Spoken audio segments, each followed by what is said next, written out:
Priya creations. இன்றைக்கி special பார்த்தீங்கன்னா all time favourite, எல்லாரோட ஃபேவரட் பொட்டேட்டோ ஃப்ரை ரெசிபி தான் பண்ண போகிறேன். அதுக்கு உருளைக்கிழங்கு நல்லா வாஷ் பண்ணிவிட்டு தோலெல்லாம் சீவி எடுத்துகிட்டு மண் போக நல்லா மறுபடியும் வாஷ் பண்ணிவிட்டு குட்டி குட்டியாக கட் பண்ணி வச்சுக்கோங்க. கூட கருவேப்பிலையும் வாஷ் பண்ணி வச்சுக்கோங்க.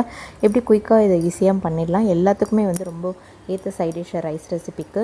அதுக்கப்புறம் பார்த்திங்கன்னா கடாயில் எண்ணெய் ஊற்றி எண்ணெய் காஞ்சதுக்கப்புறமா கடுகு உளுத்தம்பருப்பு தாளிச்சிட்டு கருவேப்பிலை போட்டு இந்த உருளைக்கிழங்கையும் போட்டு நல்லா நம்ம எண்ணெயிலே ஃப்ரை பண்ணணும் ஒரு 2 செகண்ட்ஸ்க்கு. அதுக்கப்புறம் 1/2 டீஸ்பூன் மஞ்சள் தூள், 1/2 டீஸ்பூன் குழம்பு மிளகாத்தூள், 1/2 டீஸ்பூன் வெறும் மிளகாத்தூள், இஞ்சி பூண்டு நல்லா தட்டி போட்டுக்கோங்க.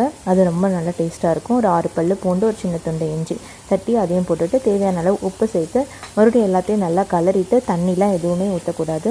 கட்டு போட்டு நல்லா சிம்மில் வச்சுருங்க. நீங்கள் அதுக்குள்ளே நீங்கள் மற்ற ரெசிபி எந்த மெயின் டிஷ் என்னவோ அதை நீங்கள் பண்ணி முடிக்கிறதுக்குள்ளே இது ரெடி ஆகிடும். உங்களுக்கு நல்லா கிறிஸ்பியாக வேணும்னா அப்படியே சிம்லேயே வச்சு தட்டு போட்டு 2 வாட்டி கலரி எடுத்துட்டிங்கன்னா போதும். 5 மினிட்ஸ் ஒன்ஸு குயிக்காக உங்களுக்கு ரெடி ஆகிடும். எல்லா ரைஸ் ரெசிபிக்கும் ரொம்ப ஆப்டாக இருக்கும். முக்கியமாக புளி சாதத்துக்கு எங்கள் வீட்டில் எல்லாருக்கும் ரொம்ப பிடிக்கும். நீங்களும் செஞ்சு ட்ரை பண்ணி பாருங்கள். என்னோடய சேனல் லைக் பண்ணுங்கள், ஷேர் பண்ணுங்கள், சப்ஸ்கிரைப் பண்ணுங்கள்.